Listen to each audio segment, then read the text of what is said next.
Herkese merhabalar. Kanalıma ve mutfağıma hoş geldiniz.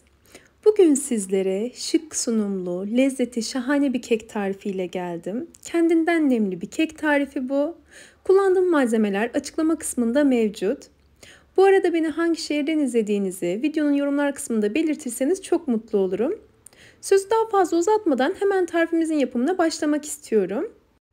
Karıştırma kabına 2 adet oda sıcaklığındaki yumurtayı aldım. Üzerine 1 su bardağından biraz eksik toz şekeri ilave ederek çırpıcı yardımıyla çırptım. Karışım beyazlayıp krema kıvamına gelmeli. Ortalama 3-4 dakika çırpmanız yeterli olacaktır. Bu arada şekeri eklerken kullanmış olduğum su bardağının ölçüsü 200 ml ve diğer malzemelerde kullandığım su bardağının ölçüsü 200 ml. Yani evlerimizde olan klasik su bardaklarından. Bunu her seferinde belirtiyorum çünkü farklı boyutlarda bardaklar mevcut olabiliyor evlerimizde. Karışım istediğim şekilde beyazladı. Ortalama 3,5 dakikanın sonunda bu hale geldi. Güzel bir şekilde çırpmanız önemli. Bu hem yumurtanın kokmasını engelliyor hem de kekin güzel bir şekilde kabarmasını sağlıyor. Bu kıvama geldikten sonra çırpma işlemini sonlandırabilirsiniz. 1 su bardağından biraz eksik oda sıcaklığındaki sütü ekliyorum üzerine. Yarım su bardağından biraz fazla sıvı yağ ekliyorum.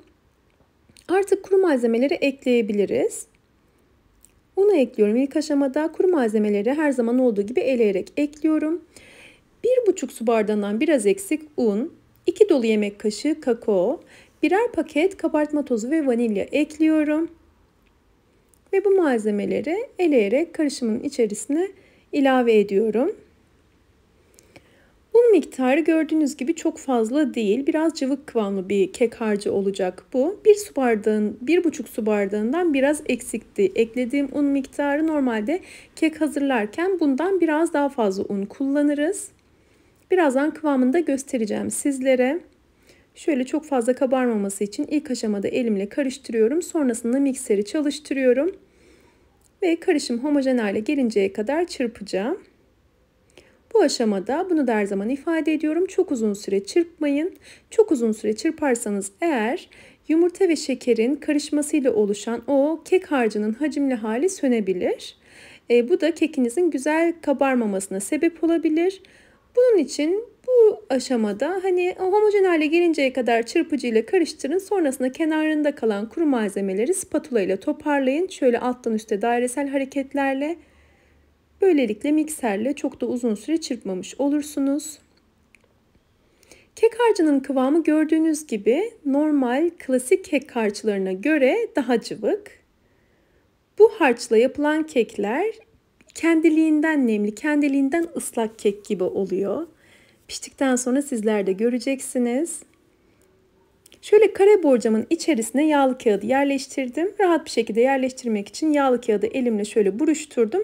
Sonrasında içerisine yerleştirdim.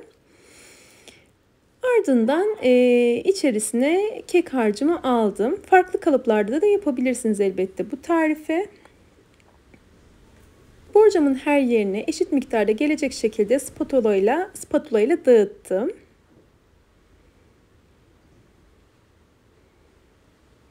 Ardından içerisindeki hava kabarcıklarının çıkması için ve yine aynı şekilde her yerine eşit bir şekilde dağılması için tezgaha birkaç defa vuruyorum. Önceden ısıtmış olduğum 170 derecelik fırında ortalama 30 dakika pişirdim. Fırından almadan önce kekin güzel bir şekilde pişip pişmediğini kürdan ya da bıçakla test edin. Eğer kürdanda ya da bıçakta kek kalıntısı kalıyorsa kekiniz daha pişmemiş demektir. Gördüğünüz gibi kürdan temiz çıkıyor. Borcam biraz geç soğuyor. Kalın olduğu için biliyorsunuz.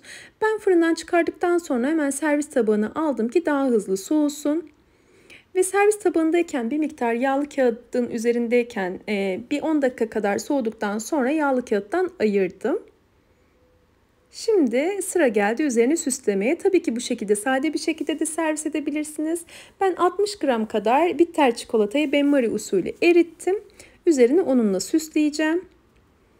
Şöyle sıkma torbasına erittiğim çikolatayı alıyorum. Bunun yerine buzdolabı poşeti varsa elinizde buzdolabı poşetine de alabilirsiniz. Bu aşamada oğlum fırından kekin çıktığını gördü ve çikolata erittiğimi gördü. Hemen yanıma yaklaştı. Asla kayıtsız kalamıyor. Daha önceki tariflerimden bilenler biliyordur. Hatta kremayı o sıkmak istedi ama çikolata erittiğimde çok sıcak olduğu için ben bile tutarken zorlanıyorum. Onun için ona yaptıramadım. Ama onun isteklerine tabii ki kulak verdim. Birazdan sunumda göreceksiniz sizler de. Şöyle ucunu makasla kestikten sonra çikolatayı üzerine dağıttım. Burada dağıtırken benim de elim yanıyor, çikolata halen daha çok sıcak olduğu için. O tabii arada müdahale ediyor. Kenarlarında şuralara da dök anne. Şuralar boş kalmış diye müdahale ediyor bana. Beni yönlendiriyor.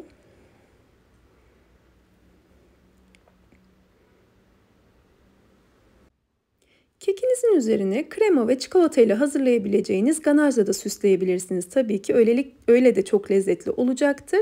Ben böyle benmari usulü eritilmiş çikolata ile süslemek istedim.